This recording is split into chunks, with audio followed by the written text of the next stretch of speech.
नमस्कार दोस्तों, जैसा कि आप थंबनेल में देख पा रहे हैं, ये टोटल 60 टेस्ट है राजस्थान पुलिस के। दोस्तों, इसमें क्या है कि 4 ओल्ड पेपर आपको राजस्थान पुलिस से 2020 में आए हुए पेपर आपको मिलेंगे। इसके अलावा unit wise 20 test. Unit wise का मतलब हो गया कि हिस्ट्री, राजस्थान का हिस्ट्री एक यूनिट है, उसी तरह राजस्थान का ज्योग्राफी एक यूनिट है, उसी तरह इंडिया का, उसी तरह आपका कंप्यूटर हो गया। तो इस तरह यूनिट के हिसाब से टोटल 20 टेस्ट आपको मिलेंगे। ठीक है दोस्तों, चैप्टर वाइज आपको जो हार्ड चैप्टर है वो पहले करवाए जाएंगे और इसकी संख्या बाद में बढ़ा दी जाएगी। चैप्टर वाइज जो है ना, सबसे पहले जिनके एक्सपेक्टेड क्वेश्चंस मोस्ट हैं वो 30 सबसे पहले करवाए जाएंगे। अगर उसमें फिर आपको उचित समय मिलता है आगे और भी आपको टेस्ट करने के लिए, तो हम उसके हिसाब से आगे टेस्टों का नंबर ऑफ टेस्ट इसमें हम बढ़ा देंगे। फुल लेंथ टेस्ट 6 है। अगर एग्ज़ाम और ज़्यादा लंबा आगे जाता है तो हम इसकी भी नंबर ऑफ टेस्ट हम बढ़ा देंगे। ओनली RS 99 में है दोस्तों, आपके लिए बहुत अच्छा है। और इसमें सबसे महत्वपूर्ण ये है कि हम वीडियो सॉल्यूशन देंगे। आप हमारे ऐप पे इसको टेस्ट को अच्छे से अटेम्प्ट कर सकते हैं। इसका कंप्लीट आपको प्रॉपर तरीके से वीडियो सॉल्यूशन मिलेगा। वहाँ पर ऐप पे आपकी रैंक भी निश्चित की जाएगी। जितने भी बच्चे एग्जाम दे रहे हैं उसमें आपकी रैंक निश्चित होगी। आपके वीक पॉइंट्स वहाँ ऐप नोटिफाई आपको करवाएगा। वहाँ आपकी व्याख्या भी इसकी देख सकते हैं और इस टेस्ट सीरीज की आप वहाँ PDF भी ले सकते हैं, जो आप डाउनलोड और शेयर नहीं कर सकते, केवल उसको वहाँ रीड आउट कर सकते हैं और अपने यूज के लिए डाउनलोड कर सकते हैं, नॉन शेयरेबल डाउनलोड कर सकते हैं। तो अभी अपन टेस्ट शुरू करते हैं। सबसे पहला बिल्कुल आसान चीज़ से शुरुआत कर रहे हैं दोस्तों। टेस्ट आपके लिए है, विश्व की प्राचीनतम वलित पर्वतमाला निम्नलिखित में से कौन सी है? नीलगिरी पर्वतमाला, अरावली पर्वतमाला, हिमालय पर्वतमाला और आल्प्स पर्वतमाला। दोस्तों, जो हमारी अरावली पर्वतमाला है, सबसे पहले अगर अपन बात करते हैं अरावली की, तो अरावली फोल्ड से बनी हुई है। कैसे बनी हुई है? फोल्ड से। फोल्ड से का मतलब क्या है कि अरावली पृथ्वी की शुरुआत में, जब पृथ्वी का निर्माण हुआ ना, उसी वक्त उसके सिकुड़न, उसकी क्रस्ट में सिकुड़न हुई और उसकी क्रस्ट में हलचल होने की वजह से अरावली का निर्माण हुआ। वलन कैसे बनेगा? अब ये एक दूसरे की तरफ खिसकेंगे तो ये एक पार्ट ऊपर जाएगा, एक नीचे रह जाएगा, इस तरह से वलन पड़ जाएंगे उसमें। वलन कैसे बनते हैं? ये इस तरह से वलन बन जाएंगे। तो ये वलित पर्वतमाला है और प्राचीनतम है। इसके समकालीन जो है USA में अपलेशियन पर्वतमाला, इसके सब समकालीन है। दोस्तों, जो अरावली है ये गोंडवाना और अंगारा लैंड में से किसका भाग है? तो ये भाग है गोंडवाना का, गोंडवाना लैंड।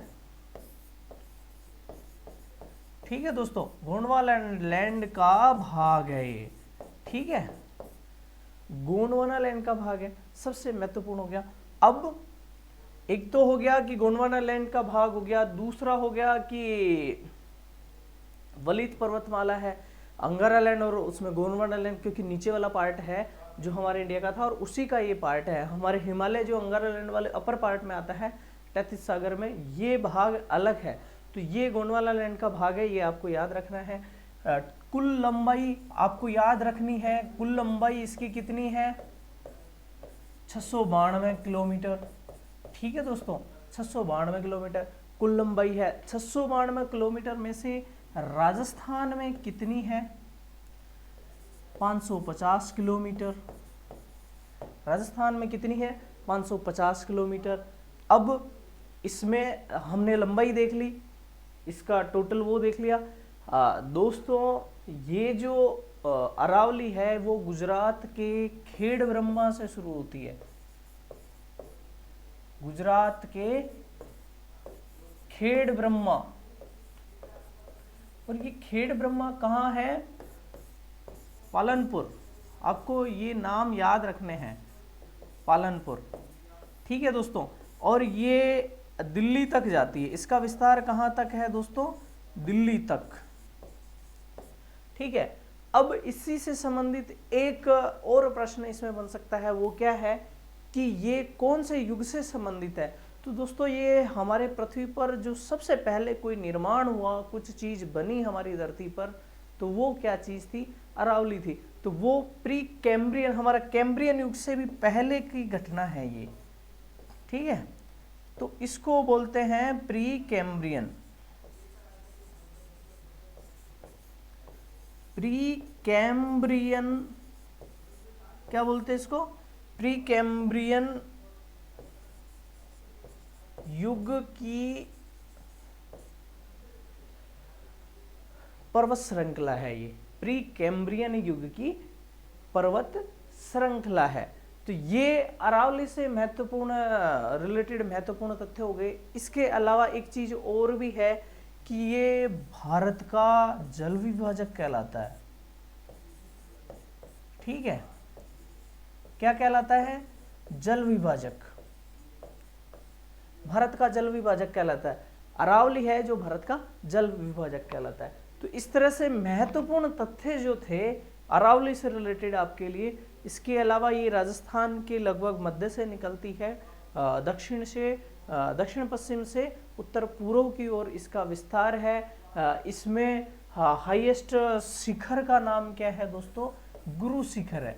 ठीक है, हम बिल्कुल बेसिक से एक एक चीज को क्लियर करते चलेंगे। अगर आप इसको अच्छे से करेंगे तो सिलेक्शन कहीं नहीं रुकने वाला है दोस्तों। आप इसको करें, ये बहुत महत्वपूर्ण है। और भी चीजें पढ़ो, हमें कोई दिक्कत नहीं है, लेकिन आप इसको बहुत बेहतरीन तरीके से करो ताकि आपका सिलेक्शन रुके नहीं दोस्तों। अब आपके लिए दूसरा प्रश्न आपके स्क्रीन पर क्या है? छोटा नागपुर के पठार में निम्नलिखित में से कौन सा खनिज नहीं पाया जाता है? छोटा नागपुर का पठार है, उसमें बहुत सारे खनिज पाए जाते हैं। ठीक है दोस्तों, अब उसमें कौन सा खनिज नहीं पाया जाता है? ये कॉमन सेंस वाला क्वेश्चन पूछा गया था आपके। इसमें क्या है कि आपको सोना टिक करना है, क्योंकि लोहा, कोयला और मैग्नीज वहां पाया जाता है। जिसने अक्सर तक थोड़ा बहुत भी ठीक से पढ़ा है तो वो यहाँ सोना टिक करेगा, क्योंकि सोना कोलार खान में पाया जाता है, ना कि आपके छोटा नागपुर में। अब छोटा नागपुर से संबंधित हमें और भी तथ्य देखने हैं। जैसे सबसे पहले मैंने बताया कि ये भू वैज्ञानिक क्रम में गोंडवाना लैंड का पार्ट है। ठीक है दोस्तों, गोंडवाना लैंड का भाग है, सबसे महत्वपूर्ण चीज हो गई। अब इसके अलावा गोंडवाना लैंड का भाग है, ये तो हो ही गया। इसके अलावा आपके लिए महत्वपूर्ण क्या है? ये पश्चिम बंगाल का पुरुलिया जिला, बंगाल का पुरुलिया जिला, जिले का नाम है पुरुलिया, जहां ये फैला है, पुरुलिया जिला है। ठीक है, और झारखंड का ज्यादातर भाग है। क्या है? झारखंड का ज्यादातर भाग में फैला है। ठीक है दोस्तों, इसके अलावा जो छोटा नागपुर का पठार है दोस्तों, इसके उत्तर पूर्व में गंगा यमुना का मैदान है।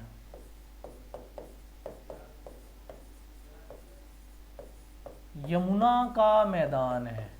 ठीक है, इसके छोटा नागपुर के उत्तर और पूर्व में गंगा यमुना का मैदान है। तो ये आपको कॉन्सेप्ट इस तरह से याद रहेंगे ना, तो आपके सारे क्वेश्चंस इजीली, बहुत टफ पेपर नहीं आता है। राजस्थान पुलिस का पेपर बिल्कुल कॉमन सेंस वाला इजी सा पेपर आता है। अगर आप उसको ठीक तरीके से करेंगे और ये प्रैक्टिस करके जाएंगे तो आपको डेफिनेटली ये चीज़ बहुत बेहतरीन हो जाएगी।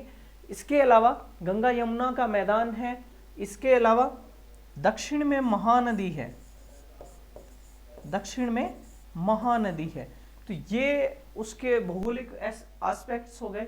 इसके अलावा वहां पर लोहा, कोयला और मैग्नीज पाया जाता है, और इसको भारत का रूर प्रदेश कहा जाता है। ठीक है, ये आपको याद रखना है, क्योंकि यहाँ पर बहुत सारे खनिज और उत्पादन और उनका ये सब होता है, इसलिए ज्यादा उत्पादन और उस तरह से होने की वजह से जर्मनी का रूर प्रदेश है उसी तरह इसको भारत का रूर प्रदेश बोला जाता है।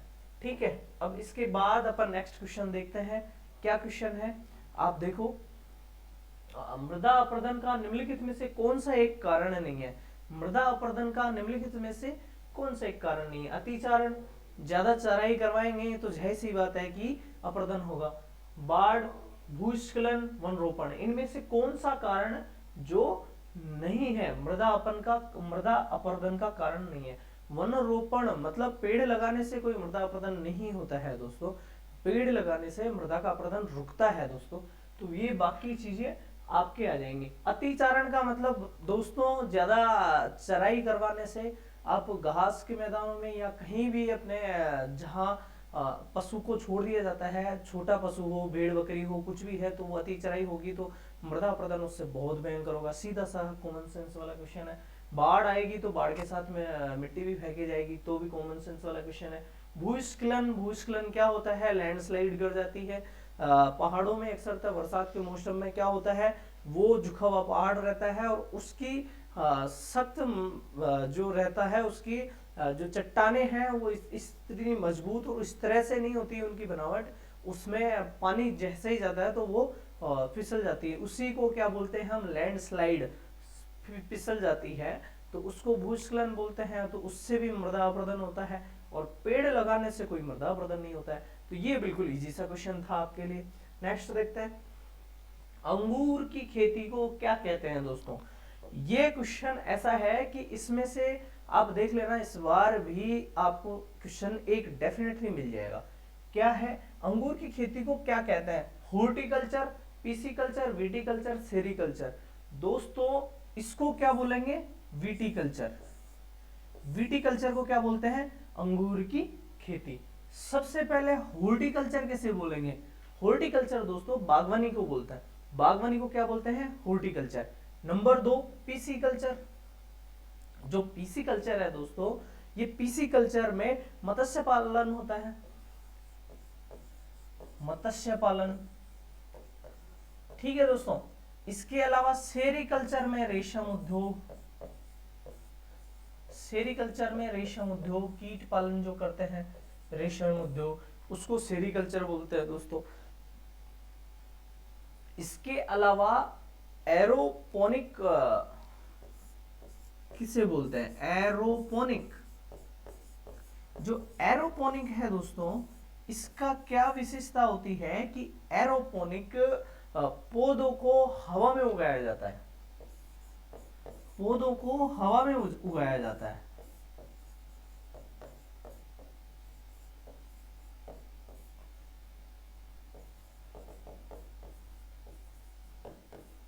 उसकी अलग अलग टेक्निक होती है, गमले के माध्यम से भी उगाया जाता है, कुछ और अन्य आधुनिक तकनीकों से भी उगाया जाता है। तो वो हवा में आपको छत पे मिल जाएगा, किसी पोल के सहारे लटका हुआ पौधा मिल जाएगा। इस तरह का पौधे को हम क्या बोलते हैं, एरोपोनिक।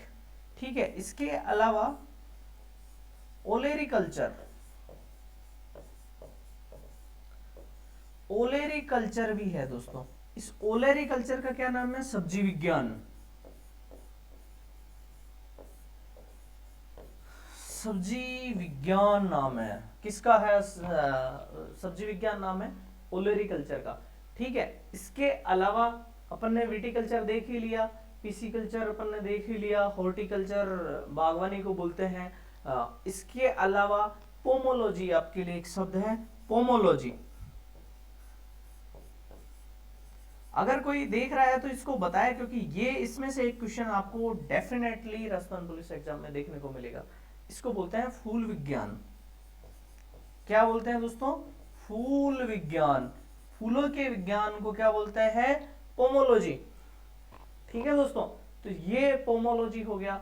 इसके अलावा आपके पास में एपीकल्चर होता है, इसको क्या बोलते हैं, एपीकल्चर।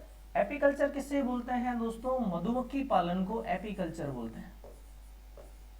आपको राजस्थान पुलिस एग्जाम में डेफिनेटली इनमें से एक क्वेश्चन मिलेगा दोस्तों, इसको याद कर जाओ। इसके अलावा फ्लोरिकल्चर, फ्लोरिकल्चर वही फूल विज्ञान।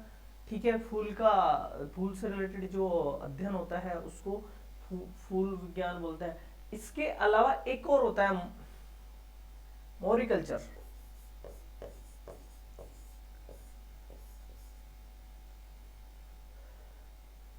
सेरिकल्चर जो होता है उसको हम क्या बोलते हैं, रेशम उद्योग बोलता है। ठीक है, रेशम उद्योग से रिलेटेड जो होता है, और रेशम कीट पालन को मोरिकल्चर बोलता है। तो ये चीजें आपको बहुत अच्छे से याद रखनी है एक एक जगह। आपको ये क्वेश्चन आपको डेफिनेटली इसमें देखने को मिल जाएगा। इसके अलावा पांचवा क्वेश्चन आपके साथ आपके पास है, एक बार इसको अपन रिवाइज कर लेते हैं। किसको, जो कल्चर वाला क्वेश्चन है, इसमें हॉर्टिकल्चर किसको बोलते हैं दोस्तों, बागवानी को बोलते हैं। पीसी कल्चर किसको बोलते हैं दोस्तों, पीसी का मतलब मत्स्य। और मोरिकल्चर किसको बोलते हैं दोस्तों, रेशम कीट पालन को। एपीकल्चर किसको बोलते हैं, मधुमक्खी पालन को। फ्लोरिकल्चर किसको बोलते हैं, फूल विज्ञान को। सेरिकल्चर किसको बोलते हैं, रेशम उद्योग को। वर्मी कल्चर किसको बोलते हैं, केचुआ, जो केचुआ पालन जो करते हैं दोस्तों उसको वर्म से मतलब कीट होता है, वो केचुआ होता है, वर्म कीट। पोमोलॉजी किसको बोलते हैं, फूल विज्ञान को बोलते हैं। हाँ, एरोपोनिक कल्चर जो हवा में लटकते हुए उसको खेती की जाती है, उस तरह का फूल या कुछ गमला बनाया जाता है, उसको अपन ये बोलते हैं। तो ये अपना रिवीजन भी हो गया। ठीक है, अब नेक्स्ट क्वेश्चन अपने पास है, झूम कृषि को स्थानांतरण या किसके नाम से जाना जाता है, घुमांतु पशुचारण, वाणिज्यिक कृषि, मिश्रित कृषि। तो दोस्तों झूम कृषि को हम क्या बोलते हैं, स्थानांतरित कृषि भी बोलते हैं। स्थानांतरित कृषि की एक विशेषता ये होती है, जंगल है यहाँ पर, और पहले प्राचीन काल में कृषि की जाती थी। ये जंगल है, यहाँ सफाई करी, और जो जंगल वंगल रहा उसको काट के जला दिया, और जलाने के बाद में जो राख थी उससे उसकी थोड़ी उपजाऊपन बढ़ गया, और फिर वहां पर क्या उन्होंने खेती कर ली, और उसका उपयोग करने के बाद में उसको ज्यादा उसका केयर नहीं करी उस जमीन की, और उसको दोबारा छोड़ के और बंजर होने के बाद चले गए दूसरी जगह, फिर दूसरी वो कर लिया। तो मतलब इसका स्थानांतरण होता रहता था। तो इसको झूम कृषि राजस्थान अपने इंडिया में बोला जाता है, झूम कृषि बोला जाता है, और स्थानांतरित कृषि बोला जाता है। इसके अलावा घुमंतु पशुचारण, घुमंतु पशुचारण एक बार इस जगह पे पशुचारण करवा लिया, फिर दूसरी जगह चले गए। सीजनल भी पशुचारण होता था, जैसे बरसात के मौसम में पहाड़ के नीचे या मैदान वाले भाग में आ गए, और उसके बरसात का सीजन जो ही गया तो वो पहाड़ के ऊपर चले गए। तो उस तरह से भी होता है। सर्दी में पहाड़ के नीचे आ गए, गर्मी में पहाड़ पे चले गए। इस तरह की जो गतिविधियां हैं उसको घुमंतु पशुचारण बोलते हैं। इसके अलावा वाणिज्यिक कृषि, इसको दोस्तों व्यापारिक कृषि भी बोलते हैं। वाणिज्यिक कृषि जो होती है ना, व्यापारिक कृषि बोलते हैं। इसका उद्देश्य क्या होता है कि वो खेती केवल और केवल व्यापार के उद्देश्य से की जाती है।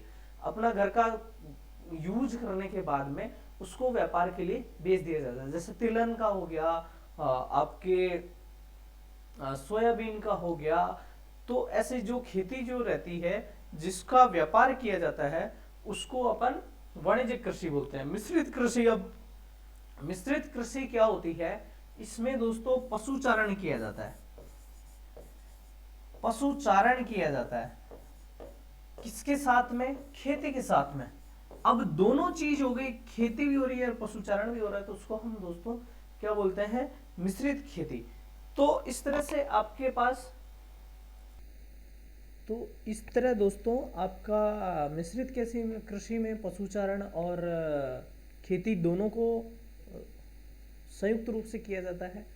पशु भी पाल रहे हैं, साथ में खेती भी कर रहे हैं। जो खेती के चीज़ें हैं वो यूज किसके आ रही हैं, पशु के काम आ रही हैं, और जो पशु की खाद है वो खेती के काम आ रही है। तो मिश्रित खेती होगी, उससे दोनों बेनिफिट मिलते हैं। इस तरह की खेती ज़्यादा सफल होती है। तो आपको सीधा सा पता चल गया कि स्थानांतरित, झूम कृषि को स्थानांतरित कृषि कहते हैं, एक स्थान से दूसरे स्थान पर चली जाती है। घुमंतु पशुचारण एक जगह से दूसरी जगह पर निकल जाता है। वाणिज्यिक कृषि केवल व्यापार के उद्देश्य से करी जाती है। मिश्रित कृषि में पशुपालन और खेती दोनों होता है। अब नेक्स्ट आपके सामने है, जून 2020 तक किस देश में जनसंख्या घनत्व सबसे अधिक था। कौन से देश में जनसंख्या घनत्व सबसे अधिक था दोस्तों? तो इनमें चीन में, भारत में, यूएसए में, ये बड़े देश हैं, ये छोटा सा देश है। ये मोनाको यूरोप महाद्वीप में है। आपको याद रखना है यूरोप महाद्वीप में है ये। क्या मोनाको यूरोप महाद्वीप में है? और इस देश में इसका क्षेत्रफल कितना है आपको याद होना चाहिए, 1.49 वर्ग किलोमीटर इसका क्षेत्रफल है। 1.49 वर्ग किलोमीटर इसका क्षेत्रफल है दोस्तों। इसमें क्या है, घनत्व इसका सर्वाधिक है, दुनिया में सबसे ज्यादा घनत्व है। घनत्व का मतलब 1 किलोमीटर में कितने लोग रहते हैं उसके हिसाब से। तो मोनाको का 1 किलोमीटर वर्ग क्षेत्र ही है, और उसमें वो फ्लैट बना के बहुत उस तरीके मोनाको में मतलब रहने का उनका बहुत अलग तरीका है, क्योंकि वहाँ पर जनसंख्या घनत्व 23,660 वर्ग किलोमीटर है, और ये 2020 के आंकड़ों के अनुसार है, और बढ़ भी गया होगा। हालांकि यूरोप में इतनी जनसंख्या नहीं बढ़ती है, 23,660 वर्ग किलोमीटर है। क्या घनत्व की बात कर रहा हूँ मैं? तो ये ऐसी स्थिति है। अब आपको ये भी मालूम होना चाहिए, ऐसा क्वेश्चन पूछा है तो आपसे ये भी पूछ सकता है कि दुनिया का सबसे कम जनसंख्या वाला देश कौन सा है? कम जनसंख्या वाला देश कौन सा है? बहुतों को पता होगा, अगर पता है तो अपना कमेंट पेन चला लो, और पेन चला के उसमें कमेंट कर दो यूट्यूब पे, कौन सा देश है, नाम पता होना चाहिए आपको। अगर पता है तो लिख दो, लिखने से आपके याद रहेगा। वो वेटिकन सिटी, उसका नाम है वेटिकन सिटी। उस देश का नाम क्या है? Vatican city. ठीक है दोस्तों, इसमें 1,000 से कम लोग रहते हैं। छोटी सी जगह है, बिल्कुल कतई छोटी, एक गांव भी अपना बड़ा होता है, एक ढाणी भी बड़ी होती है, उससे भी छोटी जगह है। तो इससे रिलेटेड ये क्वेश्चन आपसे पूछा जा सकता है, जो मैंने आपको करवा दिया। निम्नलिखित में से कौन सी विधि भू संसाधनों के संरक्षण से संबंधित नहीं है? एक तो आप राजस्थान पुलिस वालों ध्यान रखो, क्या कि क्वेश्चन इस तरह के बहुत सारे क्वेश्चन पूछे गए हैं जो कॉमन सेंस के आधार पर हो रहा है। ऐसे क्वेश्चन की केवल अंडरस्टैंडिंग आपको जरूरी है, और वो आपके क्वेश्चन सोल्व हो जाएंगे। 150 में से 50 से ज्यादा कॉमन सेंस वाला क्वेश्चन है, इसलिए आप कॉमन सेंस के अंडरस्टैंडिंग इस तरह के शब्दों की पूरे सिलेबस में एक बार देख जाओ, ताकि आपको याद रहे।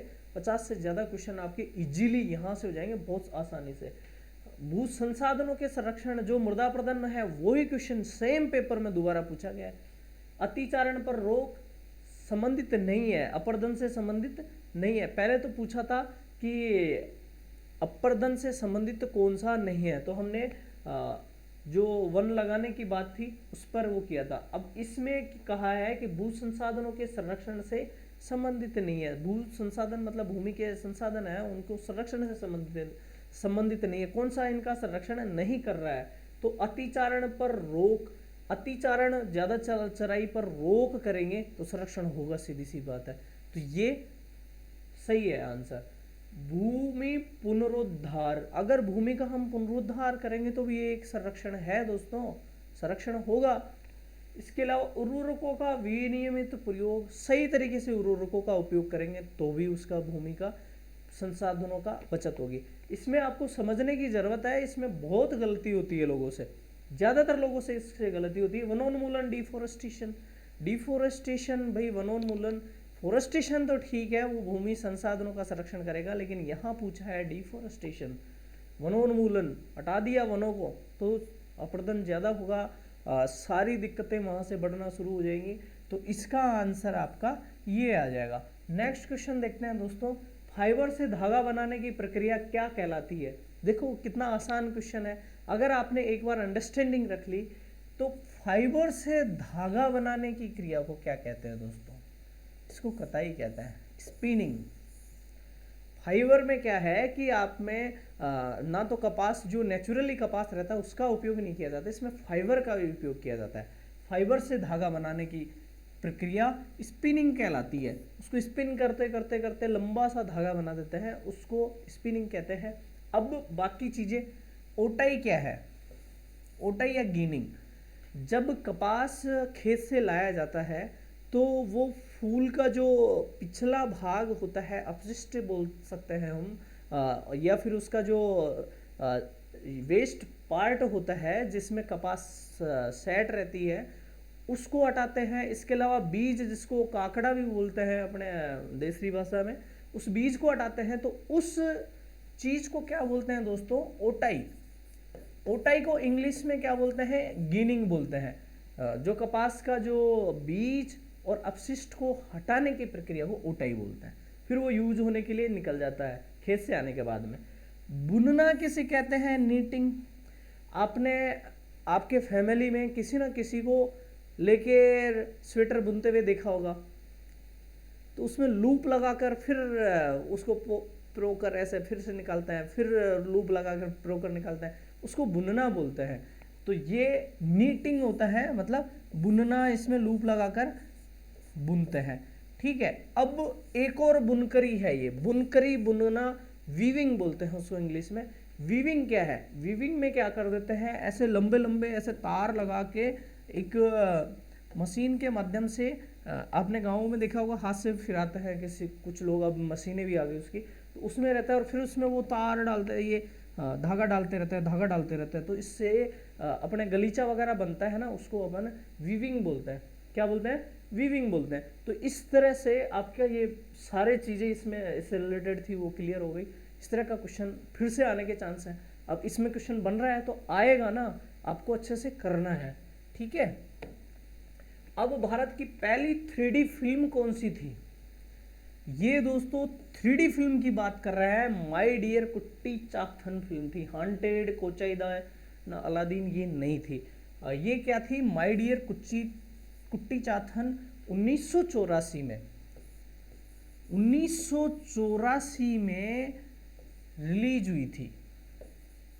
और इसके निर्देशक कौन थे? जॉय यूनिस। जॉय यूनिस इसके निर्देशक थे। अब ये तो हो गया इसके। नेक्स्ट इसमें क्या है?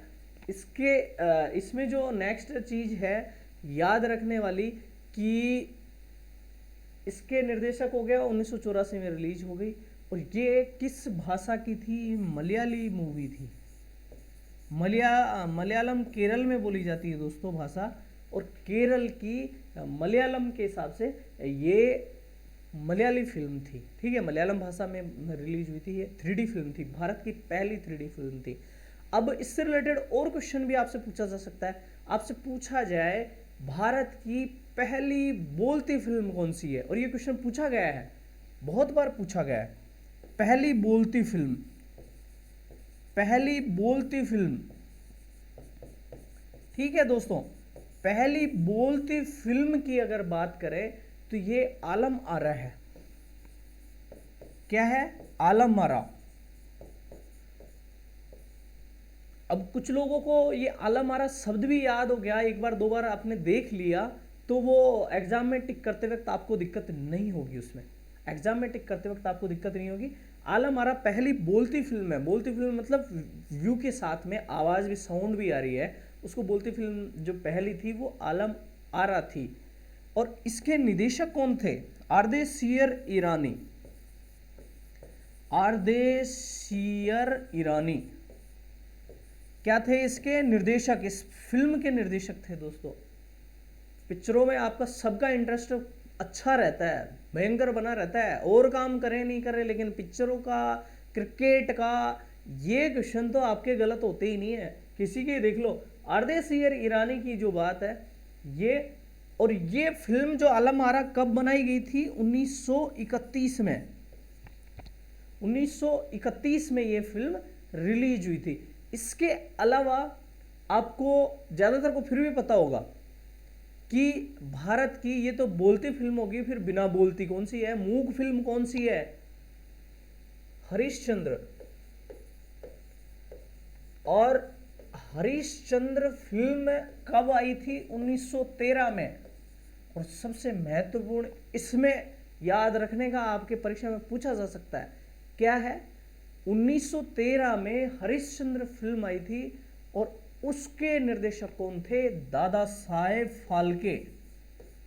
दादा साहेब फाल्के। और दोस्तों फिल्म इंडस्ट्री का सबसे महत्वपूर्ण अवार्ड आज दिया जाता है, उसका नाम क्या है? दादा साहेब फाल्के पुरस्कार। दादा साहेब फाल्के पुरस्कार फिल्म इंडस्ट्री में दिया जाता है। और ये इन्होंने निर्देशन भारत की पहली मूक फिल्म का किया था। और कब किया था? 1913 में, आज से 100 साल से पहले इन्होंने निर्देशक किया था और वो पहली फिल्म थी हमारे देश की दोस्तों। तो ये आपको इस प्रश्न से संबंधित ये चीजें आपको याद होनी चाहिए। हम एक एक चीज अच्छे से करवा रहे हैं, आपको इस टेस्ट सीरीज में बहुत मजा आने वाला है। हम जो पढ़ा रहे हैं उसको अच्छे से याद कर लो, फिर एक्स्ट्रा आपको पढ़ रहे हैं पढ़ो, कोई दिक्कत नहीं है, सिलेक्शन इससे डेफिनेटली हो जाएगा। अब आपके सामने फीफा फुटबॉल के सर्वश्रेष्ठ गोलकीपर को निम्न में से कौन सा पुरस्कार दिया जाता है?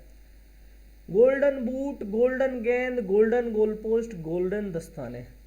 अब दोस्तों ये गोलकीपर की बात कर रहा है। गोलकीपर दस्ताने पहन के गोल को कैच करता है, उसको दस्ताने दिया जाता है। सर्वश्रेष्ठ गोलकीपर को दस्ताने दिया जाता है। अब दूसरी चीज, जो सबसे ज्यादा गोल की करता है उसको क्या दिया जाता है? आपको याद रखने के लिए गोल कैसे करता है? जूते से। ये इसका पैर हो गया और ये जूता हो गया। जूते से किया जाता है तो उसको गोल्डन बूट दिया जाता है। जो सबसे ज्यादा गोल करता है उसको गोल्डन बूट दिया जाता है। इसके अलावा पूरे टूर्नामेंट में अच्छी परफॉर्मेंस करता है दोस्तों, उसको गोल्डन बॉल दिया जाता है, गोल्डन गेंद दिया जाता है। दोस्तों पूरे टूर्नामेंट में दोस्तों जब अच्छी परफॉर्मेंस रहती है तो उसको बॉल दी जाती है। वो कौन सी बॉल? सोने की बॉल दी जाती है, गोल्डन बॉल। और जो गोल ज्यादा करता है उसको जूता दिया जाता है, बूट, गोल्डन बूट। और जो अच्छे गोलकीपर होता है, जो अच्छा गोलकीपर होता है उसको क्या दिए जाते हैं? दस्ताने दिए जाते हैं, सोने के गोल्डन दस्ताने दिए जाते हैं दोस्तों, गोल्डन ग्लोब ये बोलते हैं इसको। तो इसके बाद नेक्स्ट क्वेश्चन देखते हैं। 2019 में इंडियन स्पोर्ट समिट फिटनेस, ये करंट का उस समय का क्वेश्चन है। उस वक्त आयोजन इसका कहाँ किया गया था? नई दिल्ली में। करंट का है, उस वक्त का क्वेश्चन है। आपको इस तरह के क्वेश्चन अब याद रखने हैं। स्पोर्ट समिट कैसे कहाँ हो रहा है? अंतर्राष्ट्रीय table tennis federation challenge Indonesia open 2019 table tennis tournament में पुरुषों का एकल खिताब किसने जीता था? ये हरमीत देसाई ने। और अभी फिलहाल वालों में कौन जीत रहा है? तो ये करंट के क्वेश्चंस पे थोड़ा सा आप फोकस कर लें। नर्मदा नदी का बहुत बढ़िया क्वेश्चन है, जो आपको फिर से इससे रिलेटेड जो क्वेश्चन आएंगे मैं बताता हूँ। नर्मदा नदी का उद्गम स्थल निम्न में से कौन सा है? अमरकंटक, सतपुड़ा, पंचमढ़ी, त्रिकुट। अमरकंटक है मेरे प्यारे दोस्तों, अमरकंटक है। अमरकंटक कहाँ है? मध्य प्रदेश में। मध्य प्रदेश की एक पहाड़ी है, उसका नाम अमरकंटक है दोस्तों। इधर से नर्मदा निकलती है और उसके दूसरी तरफ सोन नदी उसके वहां से निकलती है। अब दोस्तों इसमें अमरकंटक में ये यहाँ से निकल तो गई। अमरकंटक से निकलने के बाद में जबलपुर के पास, कहाँ की बात कर रहा हूं मैं? जबलपुर में, जबलपुर के पास में ये नदी, जो नर्मदा नदी है, जबलपुर के पास में ये क्या करती है? जबलपुर के पास में जलप्रपात बनाती है, जलप्रपात। और उस जगह का नाम है धोलाघाट। धोलाघाट जगह का नाम है। धोलाघाट जो जगह है, धोलाघाट जो जगह है, वहां पर जलपात बनाती है। उस जलप्रपात का नाम क्या है दोस्तों? कपिलधरा। उस जलप्रपात का नाम है कपिलधरा। और ये धुआंधार जलप्रपात है। आपसे ये भी प्रश्न पूछा जा सकता है राजस्थान पुलिस में, धुआंधार जलप्रपात कौन सा है दोस्तों, धुआंधार जलप्रपात कौन सा है, ये प्रश्न भी आपसे पूछा जा सकता है। ठीक है, ये आपके महत्वपूर्ण प्रश्न इससे रिलेटेड हो गए। अब ये इतना हो गया, तो इसमें सहायक नदी महत्वपूर्ण कौन सी है ये भी आपसे पूछा जा सकता है। उस नदी का नाम है ओरिसन। क्या है नदी का नाम, सहायक नदी नर्मदा की, बताओ जल्दी से। ओरिसन नदी है वो, सहायक नदी ओरिसन है। इसके अलावा, ओरिसन के अलावा आपको और भी महत्वपूर्ण फैक्ट जिससे रिलेटेड याद रखने हैं। ये कहाँ जाकर मिलती है, भरूच के पास। कहाँ पर, भरूच के पास। भरूच के पास में खंबात की खाड़ी में मिल जाती है। भरूच के पास खंबात की खाड़ी में मिल जाती है। ये खंबात की खाड़ी में मिलती है तो ये डेल्टा नहीं बनाती है दोस्तों, ये ज्वार नदमुख बनाती है, जिसको इंग्लिश में एस्चुरी बोलते हैं। अब ये एस्चुरी क्या है दोस्तों, एस्चुरी क्या होती है आपको अच्छे से समझना है। एस्चुरी ऐसा एक नदी का पार्ट है जो डेल्टा ना करके वो क्या करता है कि समुद्र का तल उसका ऊपर उठ जाता है, तो समुद्र थोड़ा सा क्या करता है, नदी में अंदर धंस जाता है। इसको हम क्या बोलते हैं दोस्तों, एस्चुरी बोलते हैं इसको, ज्वार नदमुख। और ये पश्चिम की दो महत्वपूर्ण नदियां, एक तो नर्मदा और एक है ताप्ती। ज्वार नदमुख,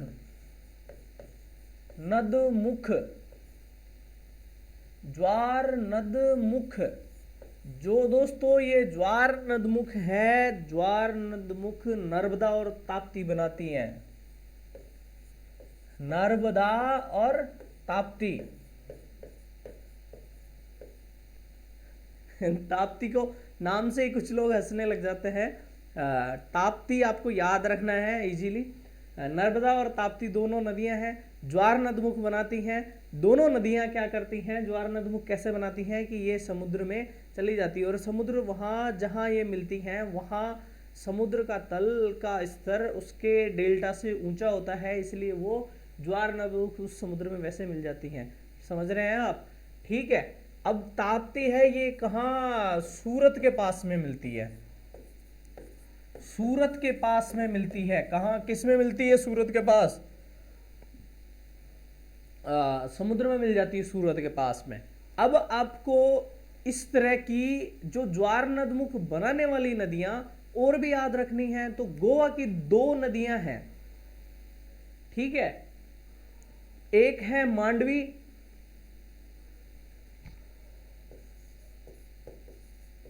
मांडवी गोवा की फेमस है दोस्तों।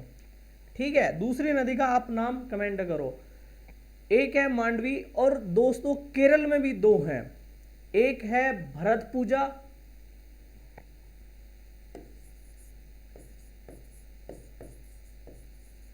दूसरी का नाम आप कमेंट करो क्या है, जो ज्वार नदमुख बनाती है दोस्तों, वो पेरियार है। ठीक है, वो पेरियार है। तो ये तथ्य आपके राजस्थान पुलिस में पिछला क्वेश्चन आया है, तो उसी तरह से पेपर बनाने की कोशिश की जाती है, पिछला पेपर देख के कोशिश की जाती है। तो आप इस तरह से इन चीज़ों को याद करो बार बार, आपका बहुत अच्छे से हो जाएगा। इसके बाद 2011 की जनगणना के अनुसार निम्नलिखित में से किस राज्य की जनसंख्या वृद्धि सर्वाधिक है?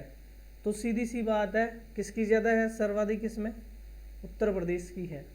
उत्तर प्रदेश की जनसंख्या वृद्धि दर सर्वाधिक है। और सबसे कम जनसंख्या किसकी है, किस राज्य की है? सबसे कम जनसंख्या किस राज्य की है बताओ?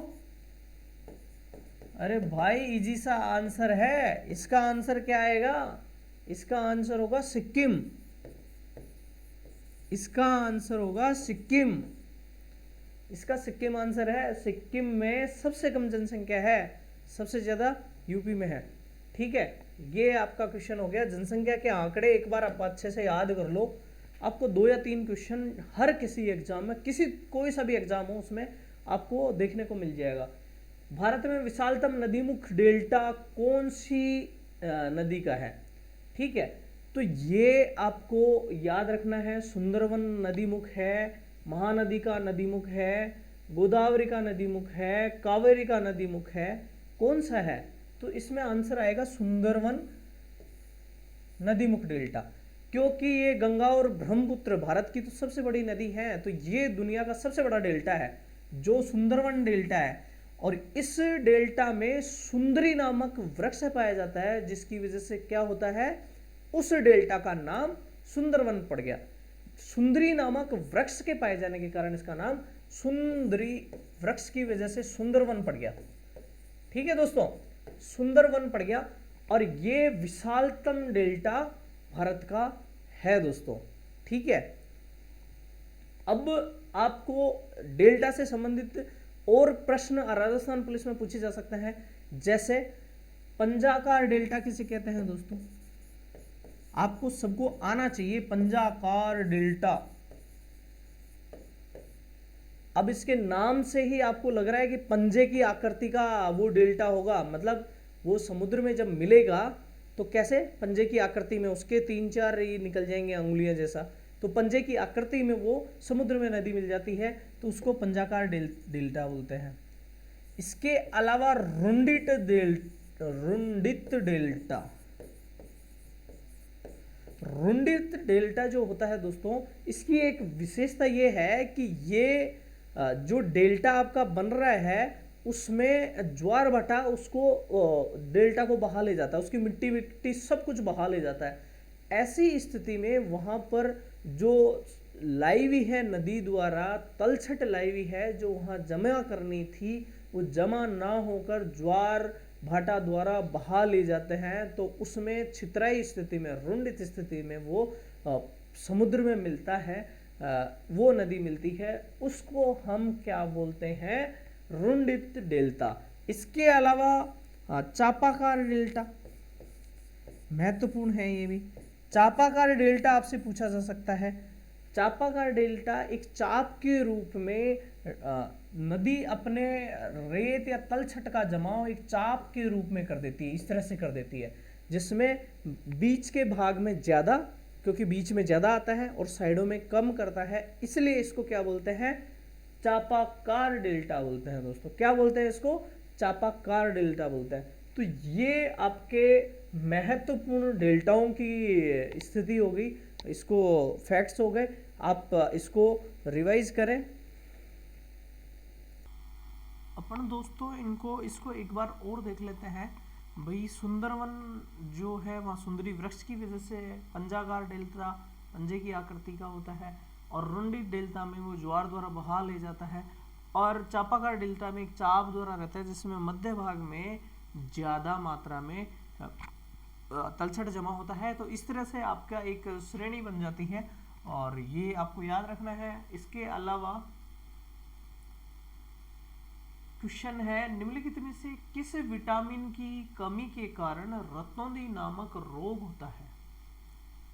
ठीक है दोस्तों, ये विटामिन सी की वजह से रतौंधी नामक रोग होता है दोस्तों।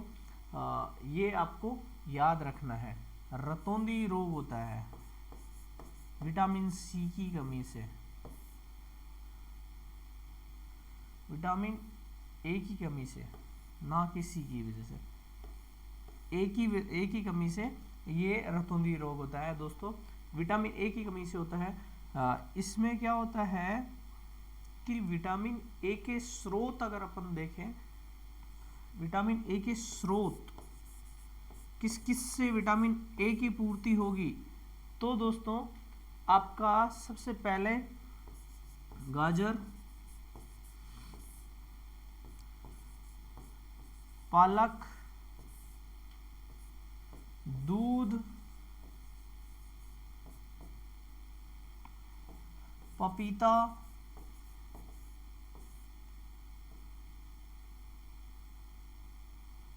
तो दोस्तों ये जो स्रोत है इनमें ज़्यादा मात्रा में क्या पाया जाता है, विटामिन पाया जाता है। और दोस्तों स्कर्वी रोग विटामिन सी की कमी से होता है, स्कर्वी रोग विटामिन सी की कमी से होता है। एनीमिया रोग विटामिन सी की कमी से होता है।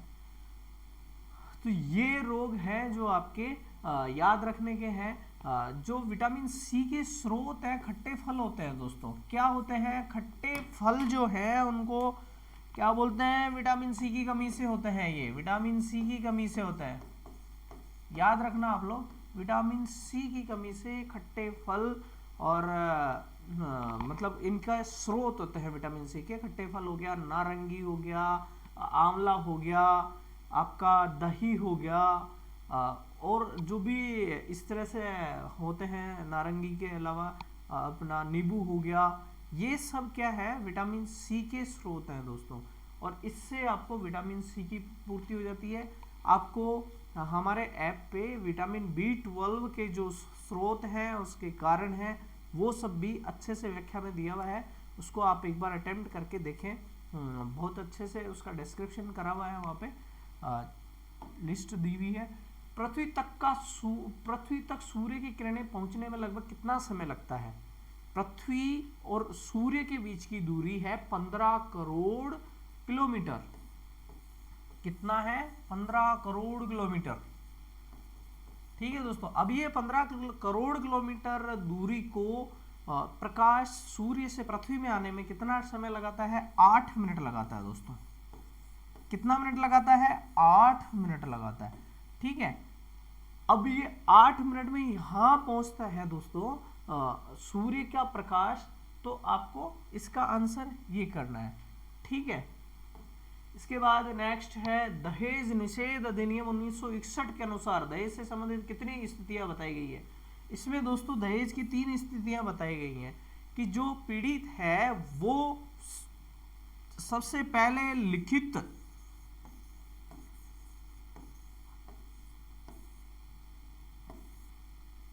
शिकायत पेश करे। जो पीड़ित है ना वो लिखित शिकायत पेश हो, सबसे पहली बात। नंबर 2, प्रथम श्रेणी मजिस्ट्रेट के पास होनी चाहिए वो। ठीक है, प्रथम श्रेणी मजिस्ट्रेट के पास ही वो शिकायत दर्ज होनी चाहिए। नंबर 3, जो दहेज के 1 साल के अंदर होना चाहिए, वो 1 वर्ष में शिकायत दर्ज होनी चाहिए। 1 वर्ष में शिकायत दर्ज होनी चाहिए। ये इंसिडेंट हुआ है ना, उसके 1 वर्ष के अंदर अंदर शिकायत दर्ज होनी चाहिए। 3 चीजें आपको याद रखनी है। पहली बात कि वो शिकायत करने वाला लिखित शिकायत पेश करे। नंबर 2, फर्स्ट ग्रेड जो मजिस्ट्रेट होता है वो फर्स्ट ग्रेड मजिस्ट्रेट होना चाहिए, प्रथम श्रेणी का होना चाहिए। और तीसरी बात, ये इंसिडेंट हो रहा है ना, उसके 1 साल के अंदर ये क्या होना चाहिए? केस है ना, शिकायत दर्ज होनी चाहिए। ये 3 स्थितियां आपसे पूछी जाती हैं। आपके महिला और बाल अपराध में ये बहुत अच्छे से आते हैं क्वेश्चन, आपको याद रखना है। दंड संहिता की धारा जो 10 क्वेश्चन आता है आपको याद रखना है। दंड संहिता की धारा 354 का मुख्य मुद्दा महिला से जुड़े किस अपराध को उजागर करता है? कौन सा अपराध है? लैंगिक उत्पीड़न और किसी महिला की मर्यादा को भंग करने के लिए दंड जो है वो धारा 354 के तहत होता है। और इसमें सजा का प्रावधान 1 वर्ष से लेकर 5 वर्ष तक है। सजा का प्रावधान इसमें 1 वर्ष से 5 वर्ष है, आपको याद रखना है दोस्तों। भारतीय दंड संहिता की धारा 376 के अंतर्गत किस प्रकार के अपराध होने पर दंड का प्रावधान दिया गया है? दोस्तों ये धारा 376 में बलात्कार की स्थितियों को समझाया गया है। इसमें किसी महिला के साथ में यौन उत्पीड़न होने के बाद उसको धारा 376 के तहत अगर वो प्रूव हो जाता है तो उस अपराधी को 1 साल से मतलब 7 साल से अधिक कारावास, 7 साल से कम मतलब 7 साल का कारावास है उसमें। इसके अलावा आजीवन कारावास का भी स्थिति है उसमें। और इसके अलावा आर्थिक दंड भी दिया जाएगा, अपराधी को आर्थिक दंड भी दिया जाएगा। ये कौन सी धारा है आपको याद रखना है? 376। इसमें महिला के साथ में बलात्कार होने की स्थिति में उसको अपराधी को 7 साल की सजा दी जाएगी। इसके अलावा अगर वो केस और थोड़ा सीरियस है तो उसको आजीवन कारावास दिया जाएगा। इसके अलावा अगर और थोड़ा दिक्कत है तो उसको आर्थिक जुर्माना भी लगाया जाएगा। ये किस धारा में है? भारतीय दंड संहिता की धारा 376 में है। तो ये आपके महत्वपूर्ण प्रश्न राजस्थान पुलिस के थे जिनको अपन ने डिस्कस किया है। ये पूरा पेपर इसी तरह आपको कंप्लीट मिलेगा दोस्तों। आप इसको बहुत अच्छे से बार बार रिवाइज करें। आपका एग्जाम क्लियर करने के लिए ये सफिशिएंट है। मैं पहले बोल रहा हूँ ये सफिशिएंट है। इसको बार बार रिवाइज कर लें। इसको पूरे टेस्ट सीरीज को अच्छे से करेंगे तो आपका डेफिनेटली आपको सफलता हासिल होगी। नेक्स्ट वीडियो में फिर से मिलते हैं दोस्तों। जय हिंद, जय भारत।